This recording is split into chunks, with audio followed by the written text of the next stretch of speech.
করবেন। বাক্যগুলো লিখেছে 2024 শিক্ষাবর্ষের নবম শ্রেণীর ইতিহাস ও সামাজিক বিজ্ঞান বই 100 নম্বর পৃষ্ঠা। বখতিয়ার খলজি খুব সম্ভবত রাজধানী স্থাপন করেছিলেন লক্ষণাবর্তীতে, যা পরে লখনৌতি, বর্তমান ভারতের পশ্চিমবঙ্গের মালদহ জেলা এবং তৎসংলগ্ন এলাকাসমূহ নামে পরিচিত হয়। খলজি রাজারা ছিলেন ইসলাম ধর্মের অনুসারী। এরপর থেকে খেয়াল করেন, কিছু বাংলা অঞ্চলের মানুষ তখন ছিলেন, সনাতনী ধর্ম, বৌদ্ধ ধর্ম, বৈষ্ণব ধর্ম আর লোক ধর্মের অনুসারী। ধীরে ধীরে পীর, সুফি, দরবেশ ও শাসকদের প্রচারে ইসলাম বাংলার বিভিন্ন অংশে সাধারণ মানুষের কাছে দ্রুত পরিচিতি লাভ করে। এখতিয়ার উদ্দিন মোহাম্মদ বখতিয়ার খলজি অঞ্চলে কবে এসেছে? 1252-তে। অথচ এই অঞ্চলে মুসলমান এসেছে 1252-র পরে। এই বাক্যগুলো থেকে কিন্তু এটাই বুঝে আসছে, আগে এই অঞ্চলের মুসলমান কি কি ছিল? বলেছে হিন্দু ছিল, সনাতনী ছিল, বৈষ্ণব ধর্মের ছিল, আরো বিভিন্ন ধর্মের ছিল। মুসলমান ভুলেও বলে নাই। এরপর বলছে যে বাদশারা যেহেতু মুসলমান ছিল, এরপর পীর, সুফি, দরবেশের দাওয়াতে মুসলমান বেড়েছে। এই ইতিহাস কি সঠিক না ভ্রান্ত? আচ্ছা, এটা যে ভ্রান্ত ইতিহাস, এটা বোঝার জন্য কি পিএইচডি করা লাগে? এই বাংলায় কবে ইসলাম এসেছে? আর এটা তো মূর্খ সূর্খ মানুষদেরকে জিজ্ঞেস করলেও জানা যায়। এত বড় বড় ডিগ্রি নিয়ে করলোটা কি? অন্তত সিলেটে এসে রিক্সা ড্রাইভারদেরকে জিজ্ঞেস করলো, এর চাইতে ভালো ইতিহাস ওদেরকে বলে দিতে পারতো। কিন্তু ওরা আমাদেরকে বোঝাতে যাচ্ছে এই দেশে মুসলমান তৈরি হয়েছে মাত্র 500 বছর আগে, এর আগে সবাই কাফের ছিল। আর প্রচ্ছন্ন ইঙ্গিত দিচ্ছে যে রাজা বাদশারা মনে হয় তাদেরকে মুসলমান বানিয়ে ছেড়েছে। এমনকি এই অঞ্চলে বৈষম্য, জাতপাত প্রথা কিন্তু দূর করেছে ইসলাম। ইসলাম আসার আগে শ্রেণী বৈষম্য ছিল নাকি ছিল না? অনেক ক্ষেত্রে ইসলামের অবদান আছে। এই যে মশলাদার খাবার খান না, মশলা ছাড়া তো আমাদের রান্নাই যাবে না। সেটা গোস্তই হোক, পোলাওই হোক, আর যাই হোক, কাচ্চি বিরিয়ানিই হোক, মশলা ছাড়া তো হয় না। এই অঞ্চলের মানুষ অতীতে মশলা খেতে জানতো কিনা এটাই ঘেটে দেখেন না। এদেরকে মশলা খাওয়ানোটা পর্যন্ত কে শিখিয়েছে? শিক্ষা দীক্ষা সবার জন্য কে ব্যাপক করেছে? কারণ একটা সময় ছিল শুধু ব্রাহ্মণরা পড়তে পারতো, ব্রাহ্মণরা, সাধারণ হিন্দুরা, তাদের পড়ালেখার অধিকারও ছিল না। আর ধর্ম নিয়ে মন্তব্য করার তো প্রশ্নই আসে না। এই দেশে শিক্ষাকে ব্যাপক করেছে মুসলমানরা, জাতপাত প্রথাকে দূর করেছে মুসলমানরা।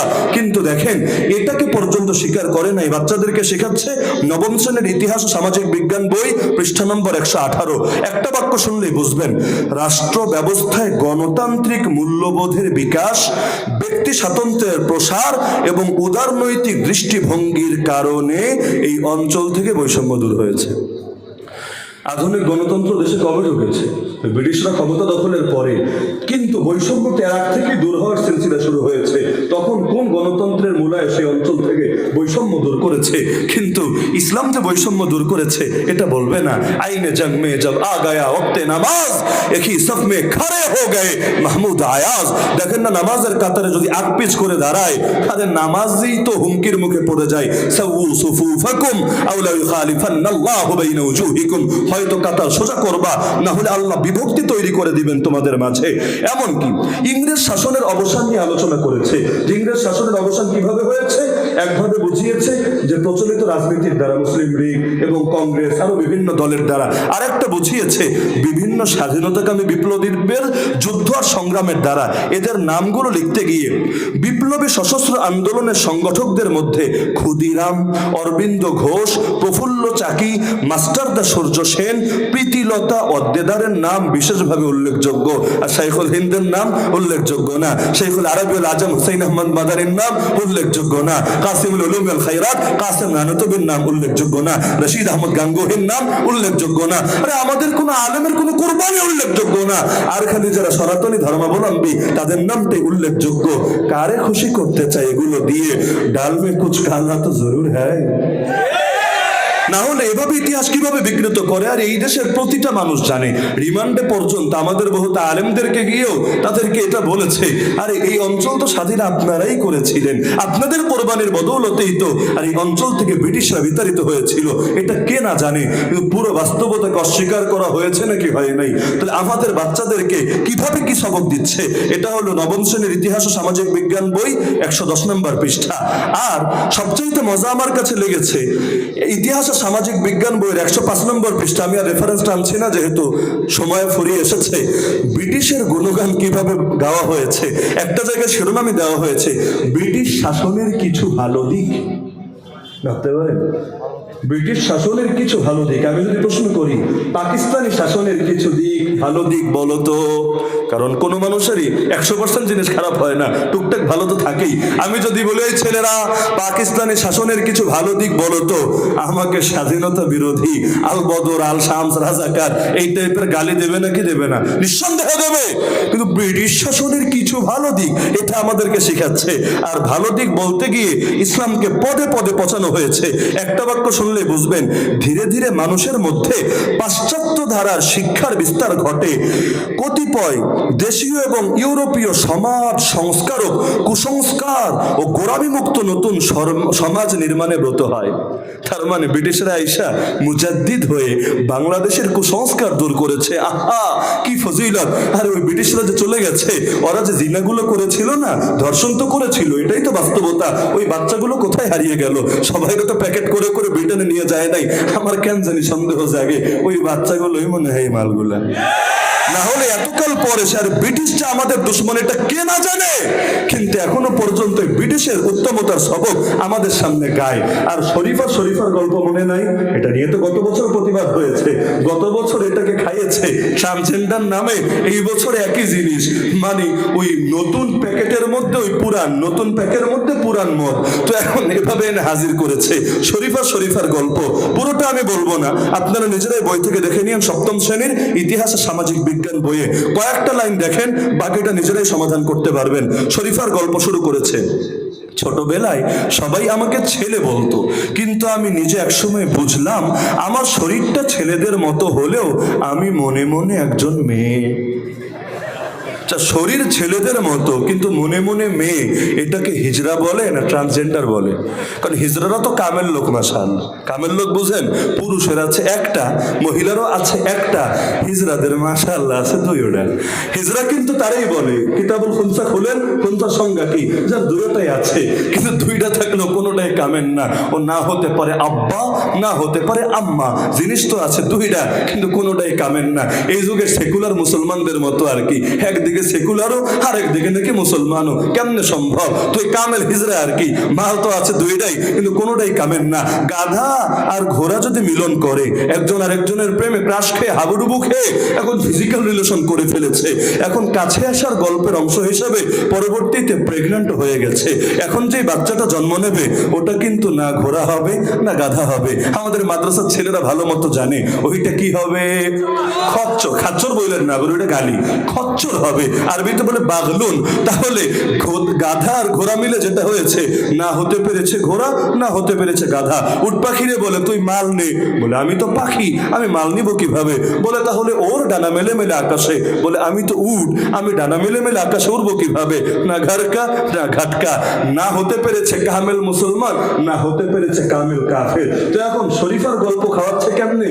যে লোকে আমারে ভাবতো ছেলে, কিন্তু ছেলের দেহে আটকে পড়া সে হলো মেয়ে। আমি মেয়েদের মতো পোশাক পরতে ভালোবাসতাম, আহ কি শখ, কিন্তু বাড়ির কেউ আমাকে পছন্দের পোশাক কিনে দিতে রাজি হতো না। বোনদের সাজবার জিনিস দিয়ে লুকিয়ে লুকিয়ে সাজতাম, ধরা পড়লে বকাঝকা, এমনকি মারও জুটত কপালে। মেয়েদের সঙ্গে খেলতেই আমার বেশি ইচ্ছা করত, খেলতে তো ইচ্ছা করবেই স্বাভাবিক, কিন্তু মেয়েরা আমাকে খেলায় নিতে চাইতো না। ছেলেদের সঙ্গে খেলতে গেলেও তারা আমার কথাবার্তা চালচলন নিয়ে হাসাহাসি করত। স্কুলের সবাই পাড়াপড়শি, এমনকি বাড়ির লোকজন আমাকে ভীষণ অবহেলা করত। তো যাই হোক, বলতে বলতে লাস্টে গিয়ে লিখেছে আমি হলাম তৃতীয় লিঙ্গ। কেমনে? এটা কেমনে সম্ভব রে ভাই? হিজরা তো ভিন্ন জিনিস আর তৃতীয় লিঙ্গ ভিন্ন জিনিস। তৃতীয় লিঙ্গের সঙ্গে তো আমি দিলামই, ওদের দুইটা আছে। হিজরা রাস্তায় তালি বাজায়া বাজায়া যারা আপনাদের থেকে চাঁদা কালেকশন করে, ওদের তো দুইটাই আছে। ট্রান্সজেন্ডার দেখে দুইটা আছে নাকি? ট্রান্সজেন্ডার কয়েক ভাবে হয়, একটা হলো হরমোন পরিবর্তন করে, আর একটা হলো সার্জারি করে। সার্জারি মানে কি? আগে ছিল মেশিন গান, এখন দিয়ে দিবে নতুন করে কূপ খনন করে, ব্যাস হয়ে গেল। এখন সে এক জাতি থেকে আরেক জাতিতে। আমাদের সাইমুম সাদি ভাই ট্রান্সজেন্ডারের সুন্দর সঙ্গে আবিষ্কার করেছেন, উপরে সালোয়ার ভিতরে তলোয়ার, তার নাম ট্রান্সজেন্ডার। তো যাই হোক, এখন ট্রান্সজেন্ডার কারে বলে আর হিজড়া কারে বলে, এখন পাবলিক রে কোন বোতল দিয়ে কোন জিনিস খাওয়াচ্ছে। আবার কামিল উদাহরণ দিয়েছে, কারণ মডেল সামনে না থাকলে লোকে অনুসরণ করবে কিভাবে। আপনার এই সপ্তম শ্রেণীর ইতিহাসে সামাজিক বিজ্ঞান বইয়ে 40 নম্বর পৃষ্ঠা দেখেন, 4 জনের ছবি দিয়েছে। একজন হলো জনাব নজরুল ইসলাম ঋতু, ওই যে চেয়ারম্যান হয়েছে ইউনিয়ন পরিষদের। আরেকজন হলো শাম্মীর রানী চৌধুরী, উন্নয়ন কর্মী। আরেকজন হলো জনাব লিনিয়া শাম্মী, আরেকজন জনাব বিপুল বর্মন। এই 4 জনের মধ্যে একজন হইল হিজড়া, বাকি 3টা ট্রান্সজেন্ডার। আমাদের কথা না, মিডিয়ায় তাদেরকে ট্রান্সজেন্ডার হিসাবে উল্লেখ করেছে। তো হিজড়ার উদাহরণ দিতে গিয়ে ট্রান্সজেন্ডারের নাম বললে সন্দেহ আসে নাকি আসে না? এমনকি আমাদের বাচ্চা, আচ্ছা 7-এর বাচ্চাদের মাথার বুঝ কতটুকু আমারে বলেন?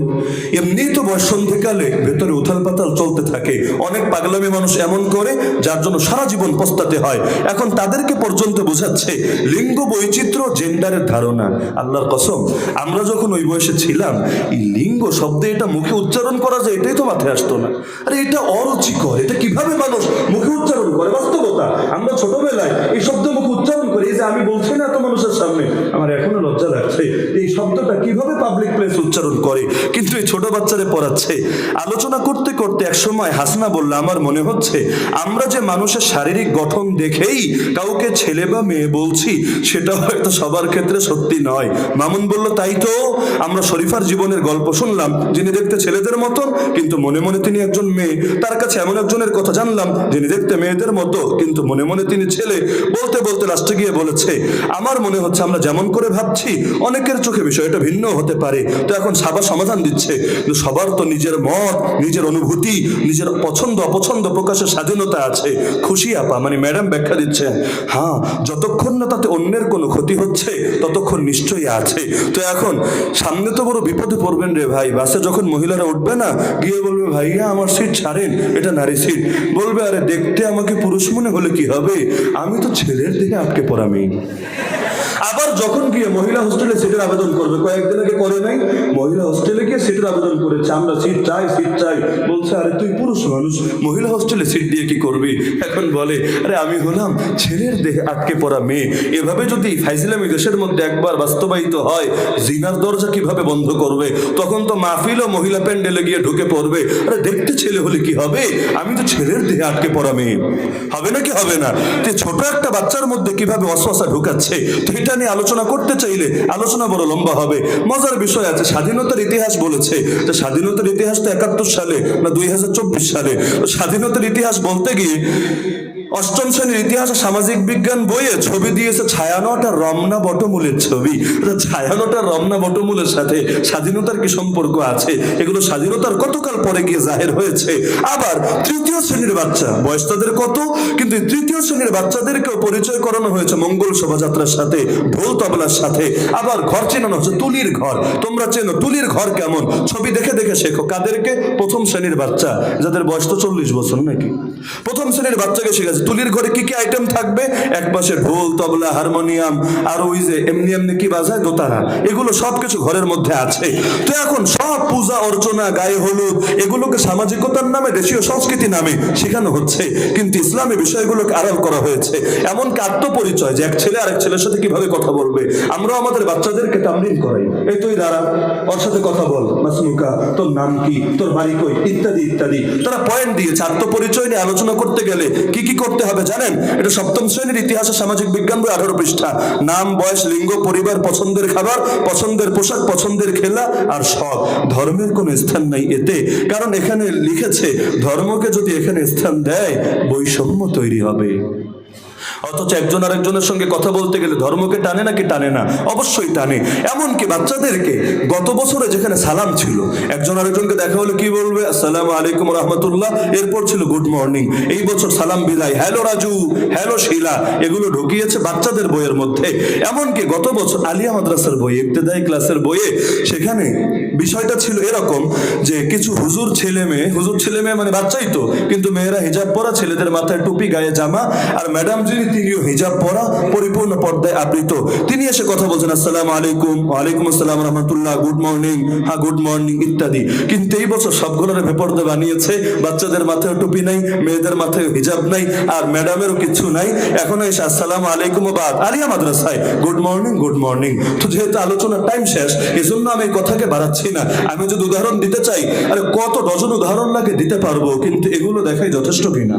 যে বুঝতে চায় লাউ কুতিবা বিল ইবরাতি আলা আমাকিল বাসার লাকানা ইবরাতান লিমান ইয়াতাবার।